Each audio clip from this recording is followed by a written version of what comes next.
Súčtové vzorce, druhá časť. Pokračujeme. Na predchádzajúcom videu ste mali možnosť naučiť sa, ako sa používa vzorec v jednom smere. Čiže z druhej mocniny dvojčlena sme vyrobili trojčlen. A opäť z druhej mocniny dvojčlena sme vyrobili trojčlen. Čiže to je pomôcka, ako sa správne pozerať na výraz a ktorý vzorec kedy použiť. Vidím trojčlen, viem, že ak sa dá ten prvý a posledný nejakým spôsobom odmocniť, tak pravdepodobne dostanem druhú mocninu z nejakého dvojčlena. Ale naopak, ak vidím, že mám dvojčlen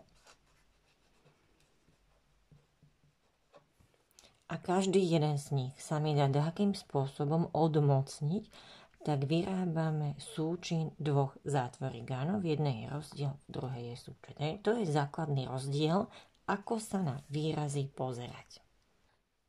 Poďme si precvičiť niekoľko príkladov. Máme trojčlen a snažíme sa nejakou úpravou vyrobiť dvojčlen. Takže pozriem sa na začiatok a na koniec. Vidím tam 16 a y na druhu.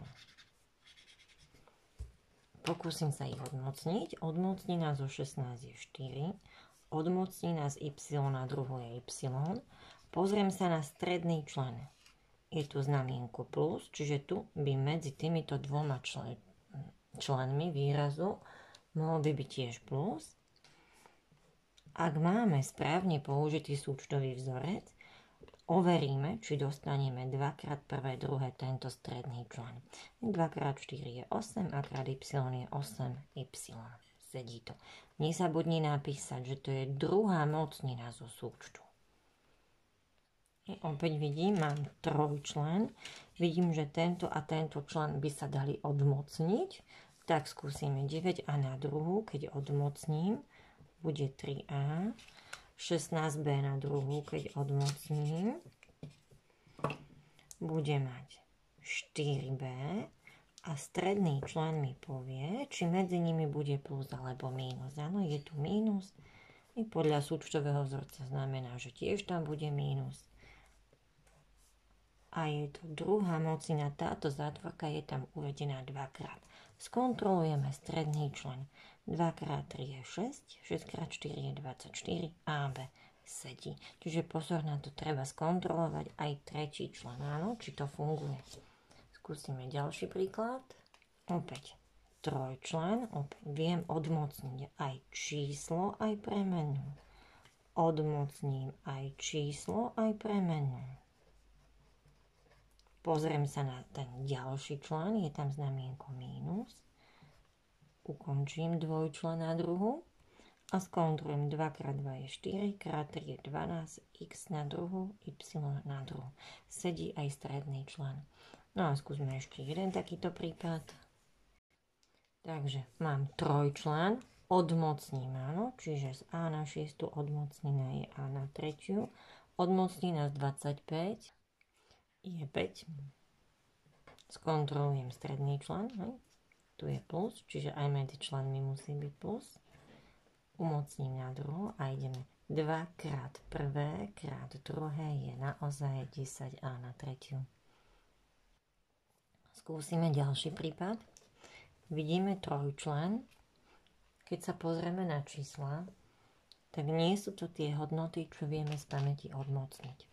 Tak opäť vyskúšame nejakú fintu. Dobre sa na ten výraz pozrieť. Každé číslo je párne.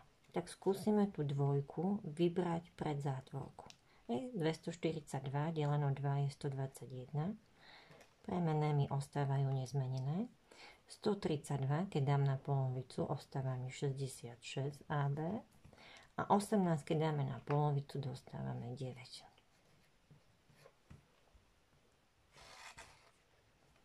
Opäť, už tie členy v zátvorke sa podobajú na čísla, ktorých druhé mocniny vieme naspamäť.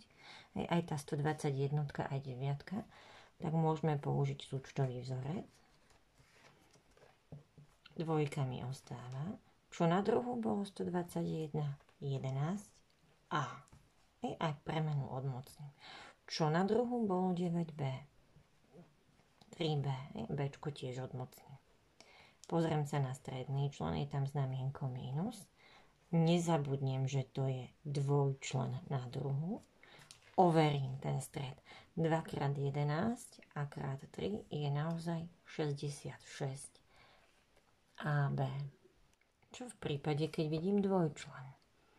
Tak tento súčtový vzorec, ktorý sme doteraz použili, buď v plusovej alebo v minusovej verzii, sa použiť nedá. Je to dvojčlen.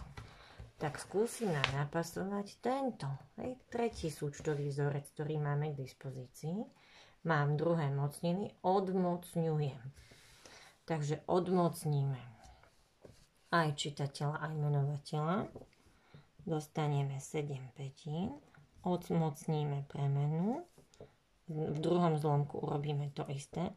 Odmocním čitateľa, menovateľa. Odmocním premenu. Je to. No a zopakujem tá istá zátvorka so znamienkom plus.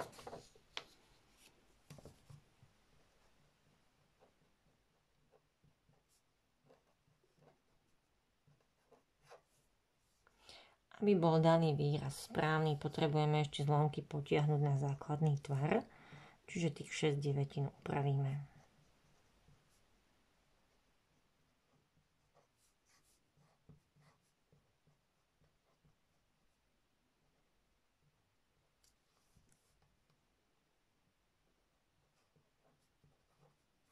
Čiže pozor na to, či mám dvojčlen alebo či mám trojčlen.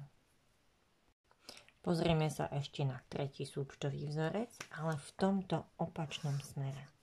Mám dve zátvorky, v jednom je súčet, v jednom druhom je rozdiel. Jedna možnosť je, že vynásobím každé s každým. Vynásobím každé s každým, ale to trvá podstatne dlhšie, ako dobre sa pozrieť a objaviť súčtový vzorec. Vidíme. Prvé členy rovnaké, druhé členy rovnaké, je medzi nimi plus a minus. Takže prvý člen dám na druhu, druhý člen dám na druhu. A jednoznačne musí byť medzi nimi rozdiel. Tam iná možnosť neprichádza do úvahy. Pozrieme sa na ďalšie. Prvé členy rovnaké, druhé členy rovnaké, raz súčet, raz rozdiel. Prvé umocním, druhé umocním. A musí byť medzi nimi mínus. Poďme sa pozrieť na ďalšie. Tu máme 9 minus a tu máme a plus 9. Podobá sa to na niečo, ale skúsme si prehodiť poradie. 9 minus a krát 9 plus a. Prvé členy sú rovnaké, druhé členy sú rovnaké, rozdiel súčet. Použijem súčtový vzorec. Poďme sa pozrieť na tieto dve zátvorky, áno.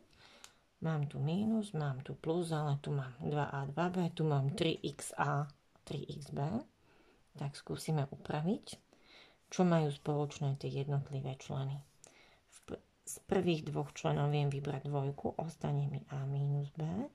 Z druhých dvoch členov viem vybrať 3x, ostane mi a plus b. A keď sa pozrieme, práve tieto dva členy mi tvoria súčtový vzorec a dostaneme čísla spolu vynásobíme spolu s premenou 6x krát a na druhu minus b na druhu. Čiže aj toto je použitie súčtového vzorca. Hádam, vám toto video pomohlo.